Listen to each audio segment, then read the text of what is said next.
Guys जी Saurabh and you're watching inspection plan guys. So welcome back to my YouTube channel guys. So आज की एक basic सी information मैं आपको देना चाहता हूँ। भगवान श्री राम की बेसिक सी इन्फॉर्मेशन हम सभी को पता होनी चाहिए, क्योंकि हम सनातनी धर्मी हैं, हम हिंदू धर्म में हमने जन्म लिया है। तो बहुत ही अपने आप में एक बड़ी बात है। और हमें हिंदू धर्म होने के बावजूद अगर हमें भगवान श्री राम जिन्होंने द्वापर युग में जन्म लिया था उनके बारे में, अगर हमने जिन प्रभु की हम पूजा करते हैं उन्हीं के बारे में अगर हमें पता नहीं, तो ऐसा क्या फ़ायदा। थोड़ी बेसिक तो इन्फॉर्मेशन होनी चाहिए। मैं ये नहीं बोल रहा हूँ कि अगर आप नहीं जानते हो तो और आप पूजा कर रहे हो तो व्यर्थ है, बट थोड़ी इन्फॉर्मेशन होनी ज़रूरी है।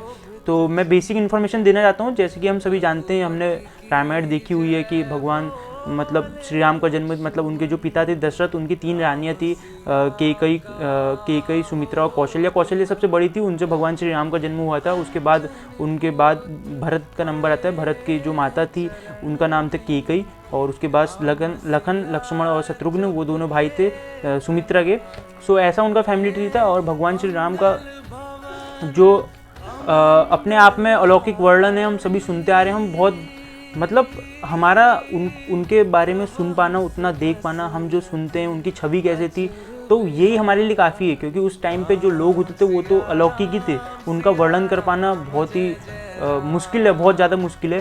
क्योंकि बताया जाता है कि जो भगवान श्री राम था, उनका जो द्वापर युग में जो उनका शासनकाल चला था, जो उन्होंने धरती पर रहे थे, लगभग 11,000 सालों तक उन्होंने शासन किया था।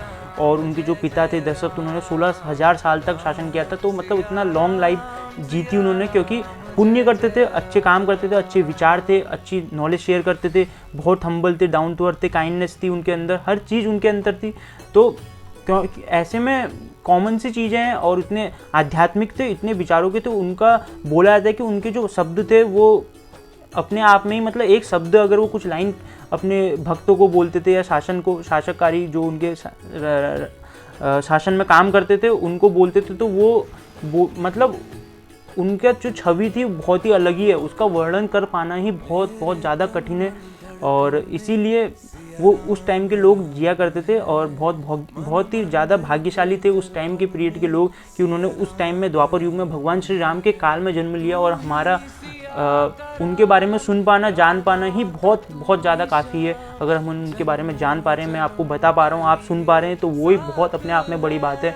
और अगर आप मन से ध्यान से सोचोगे उस टाइम के बारे में, तो ज़रूर आपके आंखों में 100% आंसू आ जाएंगे। क्योंकि उनका वर्णन, उनकी जो छवि है, उनका जो बखान किया गया है वो बहुत अलग है, बहुत ज़्यादा अलग है।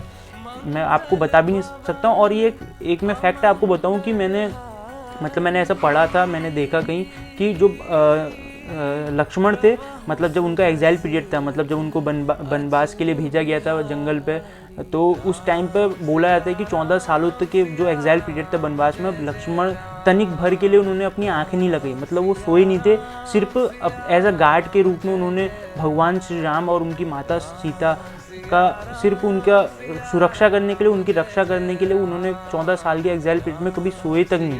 सो ये महानता है उस टाइम के लोगों की और सोच है। और हमें भी हम उस लेवल का तो नहीं कर सकते, क्योंकि वो अपने आप में भगवान है, तभी उन्हें इतना ऊंचा दर्जा दिया गया है।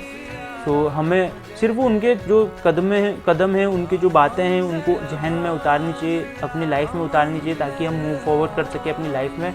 और जो एक सरफेस है, हम जहाँ तक सोचते हैं सक्सेस के बारे में, पैसे के बारे में, कि क्या हमें बनना है, क्या हमें करना है, तो उससे काफ़ी ऊपर ये चीज़ें हैं।